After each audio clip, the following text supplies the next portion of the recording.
Vamos a conversar con Alex Muñoz, director de National Geographic Pristine Seas. Pristine Seas tiene que ver con los océanos, pero en general National Geographic tiene opinión y ha tenido una participación bien interesante en investigaciones que tienen que ver con otras cosas que afectan al medio ambiente. Alex, ¿cómo estás? Hola, buenas noches, Fernando. Qué bueno saludarte. Tú has mencionado varias veces el caso de Barrick Gold y Pascua-Lama como uno de esos casos que, y te cito, no debiera haberse nunca aprobado, y sin embargo se aprobó.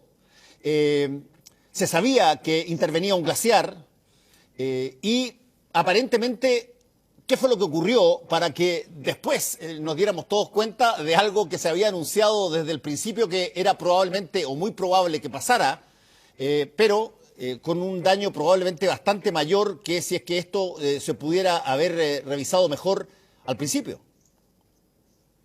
Bueno, el caso de Pascua-Lama es uno de muchos que demuestran la debilidad de la institucionalidad ambiental que teníamos en ese entonces. Chile vivía con una institucionalidad ambiental de utilería.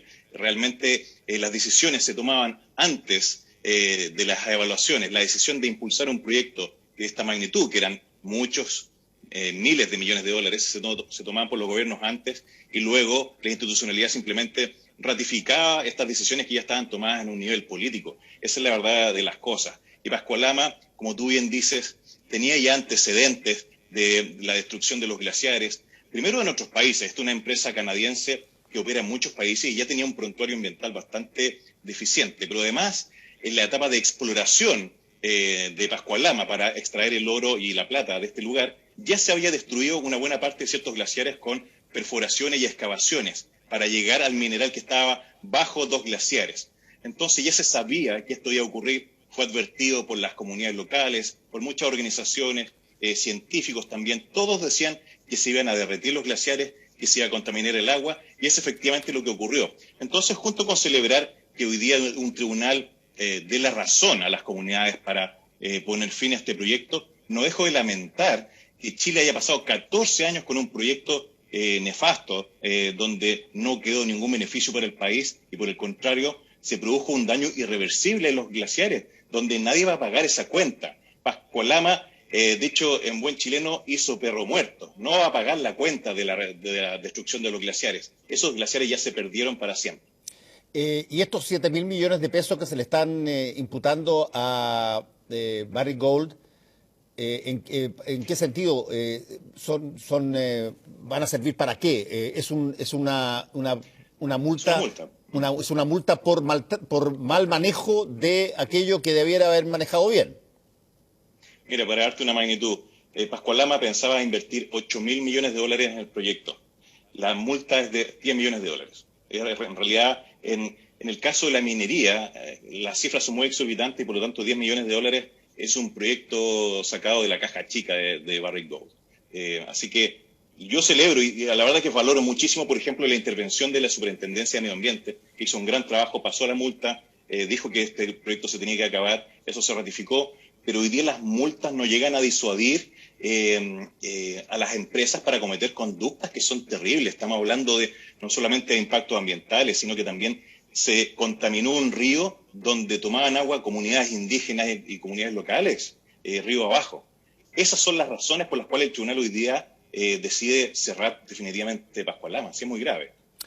Alex, el tema de los glaciares es bien interesante porque todavía está dando vuelta una ley de protección de glaciares que por alguna razón aparentemente no hay urgencia o aparentemente no hay mucha prisa para hacerlo. ¿Y qué posibilidades ves tú que un fallo como este, donde menciona específicamente la intervención y el daño a los glaciares, pueda generar de alguna manera un estímulo a esa ley de protección de glaciares que está esperando hace tanto tiempo? Bueno, acá lo que opera es un lobby de muy alto calibre de la industria minera. Chile es un país que tiene una industria minera que es la principal, ¿cierto?, de Chile. Y toda la industria minera hoy día se vale de el medio ambiente para soportar muchas de sus cargas. Por ejemplo, los relaves, la destrucción de los glaciares. Hace algunos años yo recuerdo que también la minería quería tirar sus relaves al mar. Imagínate todas esas cosas que ocurren, digamos, ¿no? Entonces, Chile no ha resuelto bien cómo quiere manejar su minería, si va a ser una minería sucia o si va a ser una minería limpia y que sea respetuosa del medio ambiente. Hoy día, Pascua-Lama destruyó los glaciares, pero ya habían proyectos, por ejemplo, de Codelco que querían estar en la zona central, también destruyendo otros glaciares. Entonces, ¿por qué se detienen estos proyectos? Porque los proyectos mineros se valen de estas granjerías, digamos, para poder tener mejores utilidades. Ellos destruyen los glaciares porque eso también les permite ganar utilidades, ganar más, tener una operación más rentable. Quieren extraer el agua también del mar con muy pocas evaluaciones ambientales. Estas desaladoras que están ahora surgiendo por todo Chile, no se ha calculado bien el impacto que eso va a tener. ¿Cuántos ríos han contaminado? Porque la minería hoy es subsidiada por el medio ambiente y por las comunidades. Ese es el problema. No se han sincerado los costos. ¿Qué pasa con la energía? ¿Cuántas termoeléctricas se tuvieron que instalar en Chile, a carbón me refiero, por la minería? También, los costos los pagaron las comunidades de Huasco, de Ventana, etcétera. Ese es el problema. Tenemos una industria que no es compatible con una vida digna y con una protección razonable del medio ambiente. Ahora, ¿qué posibilidad hay, entendiendo que la legislación chilena probablemente no existe la lógica de los precedentes como existen otras legislaciones y por lo tanto cada caso es individual? Así en lo penal, y me imagino que también pasa en estos casos ambientales. Pero ¿qué posibilidad hay de que este fallo de alguna manera sea un impulso a una serie de cosas que están pendientes? Una es la que te acabo de mencionar, la ley de protección de glaciares. Pero también está pendiente una ley en contra del delito ambiental, que tampoco tiene ni suma urgencia, ni se da, y eso abarca todo, no abarca solamente la minería y los glaciares, abarca también el océano. Claro, mira, estamos en una encrucijada porque Chile tuvo una estrategia de desarrollo desde los años 80, sobre todo hacia adelante, donde invitamos a la inversión extranjera a instalarse bajando nuestros propios estándares ambientales y sociales. Hemos hablado mucho, ¿cierto?, de las salmoneras, que es un caso muy controvertido. También las represas, Ralco, que era de Endesa, España. ¿Cuántos impactos tuvo? Etcétera. Son muchas las empresas que fueron invitadas a invertir en Chile, prometiéndole que las regulaciones ambientales iban a ser bajas.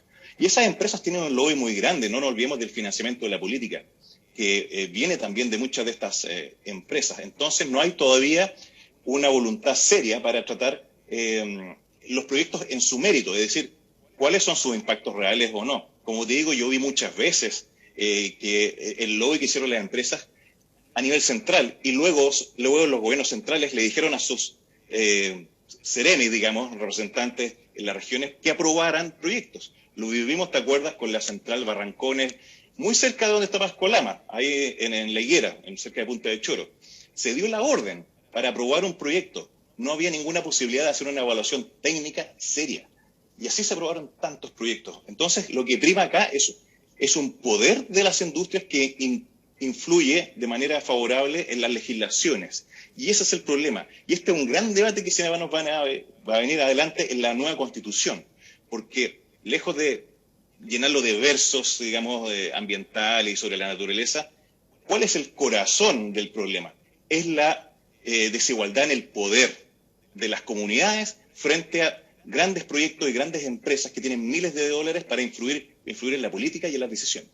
Ahora, a ver, tú mencionaste Barrancones, que es bien interesante porque uno se recordará que ahí pasaron una serie de cosas bien inéditas. Una de ellas es que se generó una marcha en contra de Barrancones, que fue, creo yo, una de las primeras marchas que se genera toda por redes sociales, a través de las redes que existían en ese momento, básicamente mensajería, para reunirse en la Alameda frente a la Moneda e ir a protestar a esto. Segunda variable que pasa con Barrancones, el presidente de la República a la época, que es el mismo presidente de hoy, Sebastián Piñera, toma el teléfono y él decide suspender Barrancones, cosa que le significó una queja y una crítica muy fuerte del gremio de empresarios mineros y todo eso porque se estaba saltando procedimientos y el presidente vio la marcha, hizo la evaluación del suceso y según él mismo contó,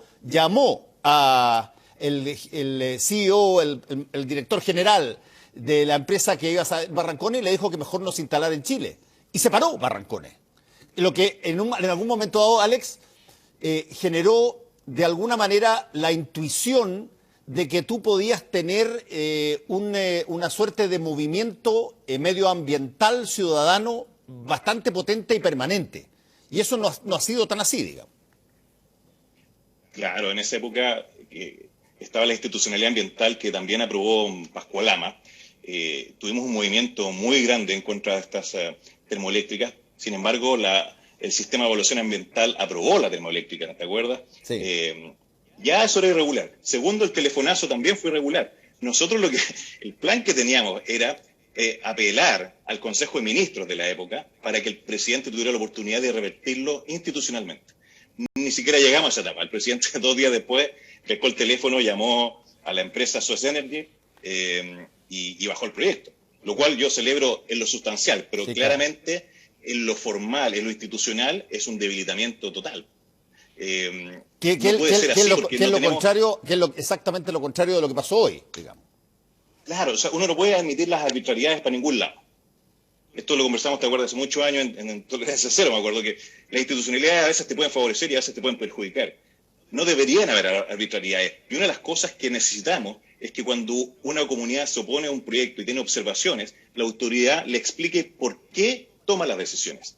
El mismo acuerdo de Escazú, que el gobierno se niega a firmar, obliga a los gobiernos a dar cuenta y a dar respuesta a las observaciones que hacen los ciudadanos. Y es una forma también de empoderar a la gente. No significa que la participación política sea vinculante, no significa que los ciudadanos vamos a tomar todas las decisiones, pero si uno tiene una razón para oponerse, lo mínimo que tiene que hacer un gobierno es explicarme por qué está aprobando un proyecto. Y eso hoy día no se está dando y lamentablemente el acuerdo de Escazú que no se está firmando no va a poder aplicarse en ese sentido.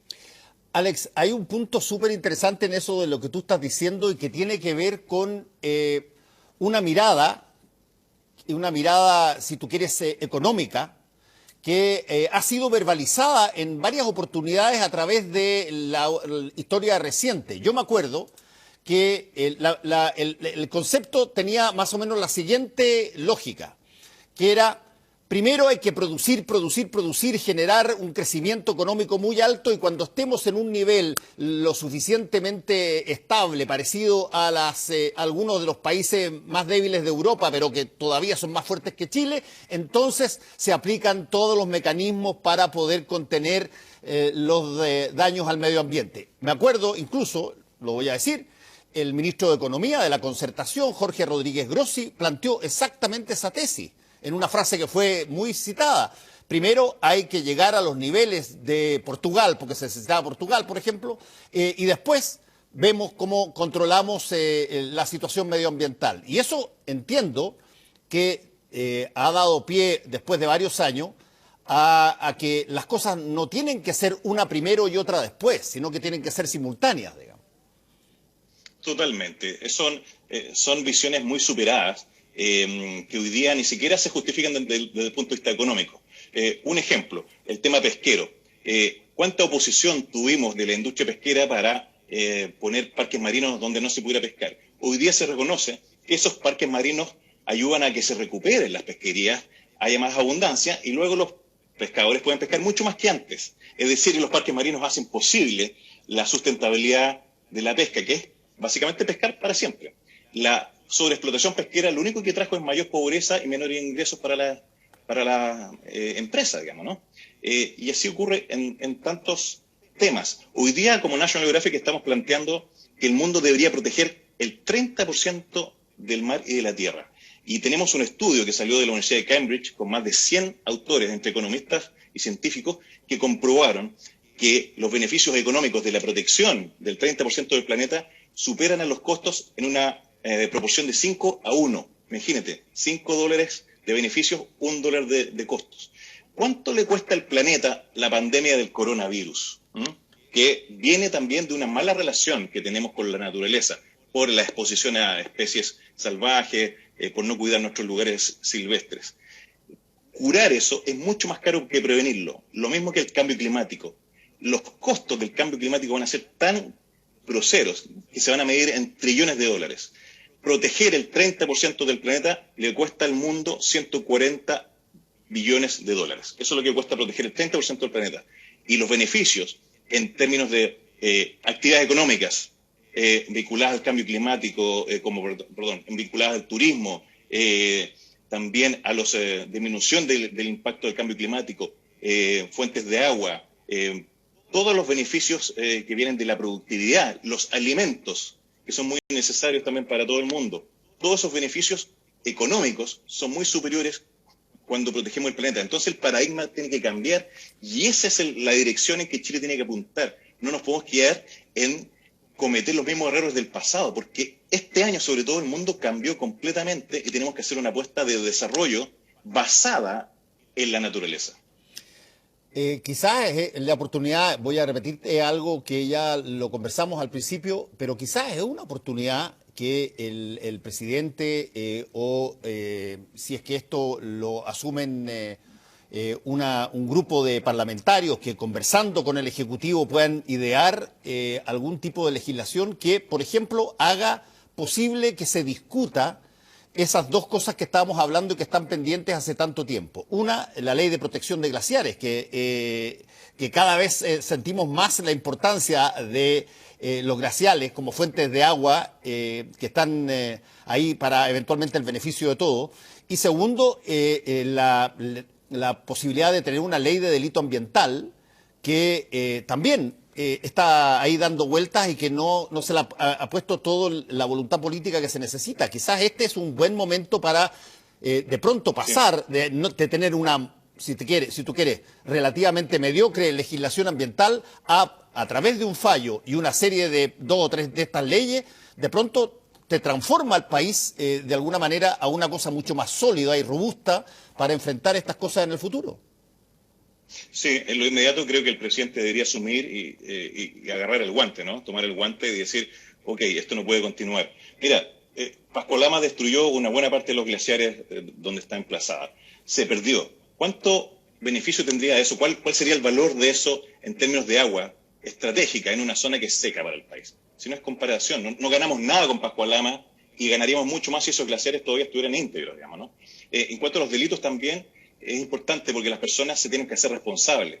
Te doy un ejemplo. La salmonera Nova Austral, que ha sido sancionada por el Servicio Nacional de Pesca, fue descubierta tirando camionadas de arena y tierra donde estaban sus salmoneras para alterar el fondo marino para probar que había oxígeno, porque eso ya estaba completamente sin oxígeno. Ese es el nivel de irresponsabilidad de ciertos empresarios, Juan Fernando. Entonces esas personas que tienen que asumir su responsabilidad incluso desde el punto de vista criminal. Y lo más importante, yo diría que de ahora para adelante vamos a tener que dar una discusión sobre cómo queremos darle desarrollo al país. Porque esta fórmula de reactivación económica nos va a llevar a simplemente a tener más riesgo. Si la mayor variable de riesgo hoy para los empresarios es la variable ambiental. Es una incertidumbre total, el cambio climático, las multas, los cambios regulatorios, etcétera. Y por lo tanto, tenemos que pensar en la discusión y aprovechar la discusión constitucional para saber cuáles son los límites y cómo empoderamos a las comunidades y cómo reconocemos los derechos de los pueblos indígenas también en la Constitución para que no se atropelle su territorio y sus derechos. En el mismo caso Pascua-Lama están los huascualtinos, que es un pueblo indígena que fue atropellado, y lo dice la misma Corte, digamos, fue atropellado en sus derechos por una ocupación ilegal de su territorio. Eso tiene que parar, y eso no va a traer un retroceso. El crecimiento económico es posible, de manera limpia, con energías renovables, usando las ventajas comparativas que tiene Chile respecto a muchos países, y vamos a poder dar crecimiento y bienestar en igualdad de condiciones, sin cargarle la mano a comunidades en particular, como las zonas de sacrificio, que tienen que absorber todos los costos, mientras que los beneficios se los llevan a estos empresarios. Alex Muñoz, muchas gracias por este contacto con Última Mirada. Que te vaya muy bien. Igualmente, Fernando. Muchas gracias. Hacemos una pequeña